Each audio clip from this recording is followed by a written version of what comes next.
My name is Dominique Galbraith, and I am reading a post from my blog, The New Black Power Movement, and the name of the post is The Grand Finesse, the Social Justice Lie. So here goes. I recently decided to Google the definition of social justice. According to Google, social justice is defined as justice in terms of the distribution of wealth, opportunities, and privileges within a society. It appears that social justice has little to do with helping the Black community, and Black pain is being used to implement socialism/communism. To be clear, I want justice and for the lives of those in my community to improve, but not through exploiting my community's pain and working against our best interests. Oppression is experienced primarily on the economic level, and the biggest threat to economic empowerment for the Black community is socialism. A war is being waged against the masses based on class, not race. Unfortunately, due to the struggles and history of pain experienced by Black Americans, they are the most vulnerable to manipulation and exploitation. Those in power across major corporations, organizations, and nations are using policy, propaganda, and international threats like the pandemic to control the masses and redistribute wealth to their benefit. They've used the history of racism in America and the cries of Black America to advance their agenda. This has been achieved by exaggerating division amongst Americans based on race. Socialists use public unrest to push corrupt governments to implement economically devastating policies. They overregulate and raise taxes, crushing smaller businesses and controlling private sectors to, quote, solve or, quote, fix poverty. This is done rather than pushing corruption out of government and implementing sustainable reformation related to the causes people are actually fighting for. Corruption is one of the main causes of poverty. America is very flawed. But if it becomes a communist nation, the advancement of Black America will be a lost cause, and the progress that has been made will become useless. There will be no financial independence or American dream to gain access to without a sovereign America.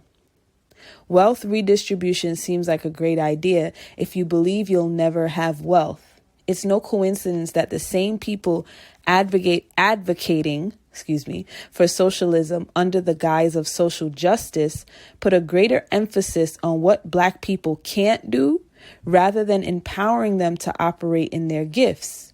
We are inundated with messages telling us we can't make it without the government's help or intervention, leveling the playing field. Wealth redistribution is not intended to give everyone access to wealth, but will make everyone equally poor and dependent on the government. The government becomes God. One of socialism/communism's goal is no private ownership. This is in direct opposition to the significant growth of Black-owned businesses and property owners we've seen recently in our community.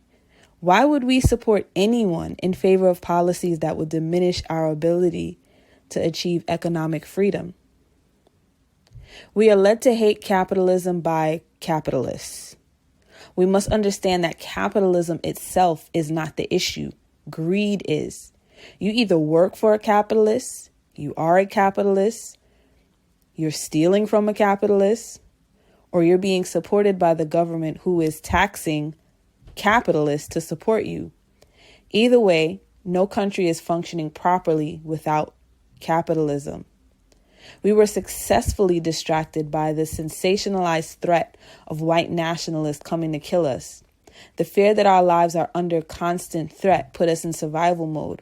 Most people living under fear or threat for their physical safety are not building or paying attention to the things that will impact their future and future generations. This only perpetuates poverty and keeps us in a position to have to rely on the government to solve our problems. Our emotions are far more detrimental than the propagated threat of being killed by a white nationalist. And so is our ignorance of policy and its implications on our freedom. Are the millions of Black Americans that believe that racism is a real threat to them physically delusional? No. However, the form of racism that has the most devastating impact on Black Americans is socialist policies being pushed by Democrats. We have been made to believe and live in fear of Confederate flag waving racists while ignoring the racists running our cities, police departments, local councils, and our school to prison pipelines that want to teach our kids anything but financial literacy. We overlook the racists canceling bus routes in Black neighborhoods, frustrating people of color to move out of gentrified areas. The media run by Democrats ignored or downplayed the many Black businesses in neighborhoods being destroyed in the name of justice. Who is generating wealth from making us look like hoes, idiots, and immoral thugs in entertainment? Who is peddling abortion harder than economic independence as a solution to having children you can't afford to take care of? Democrats. We were distracted by decades of policies and tactics used primarily by Democrats to destroy and impede Black economic development, like the burning down of Black Wall Street, so that once they've demoralized and provoked us to anger, they can harness that anger and use it to achieve their political goals. The first and only time I've heard the N-word hurled at me was because of my values, and this came from a white liberal. The father of communism, Karl Marx, was a known racist who also believed that certain people groups should be eliminated from society to create a better society. It doesn't take an expert to find out who he wanted to eliminate. How is it that Black Americans have come to support agendas started by racists whose goals include eliminating Black people? Why are the leaders of Black Lives Matter self-proclaimed trained Marxists?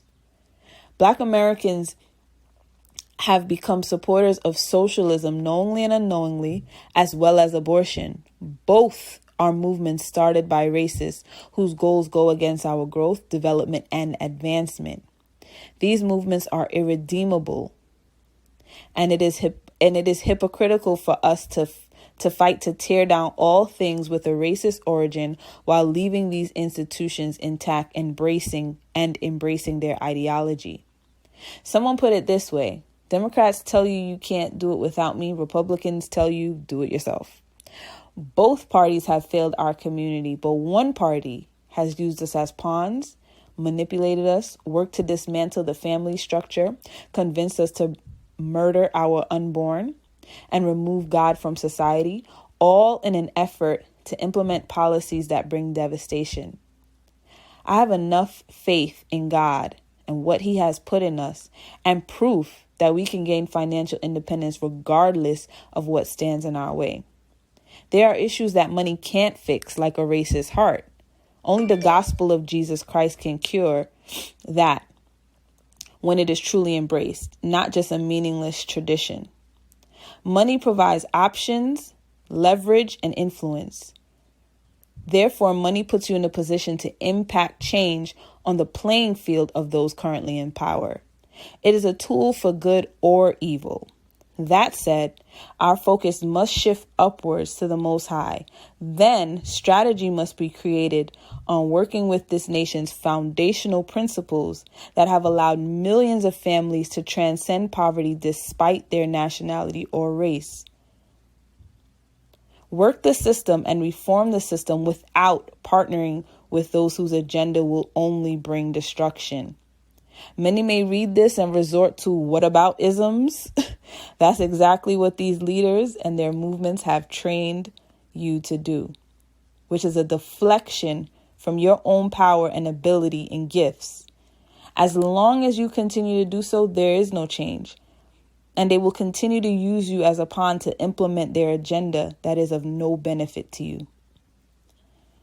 So I hope you learned. I hope you enjoyed that. And until next time. My name is Dominique Galbraith, and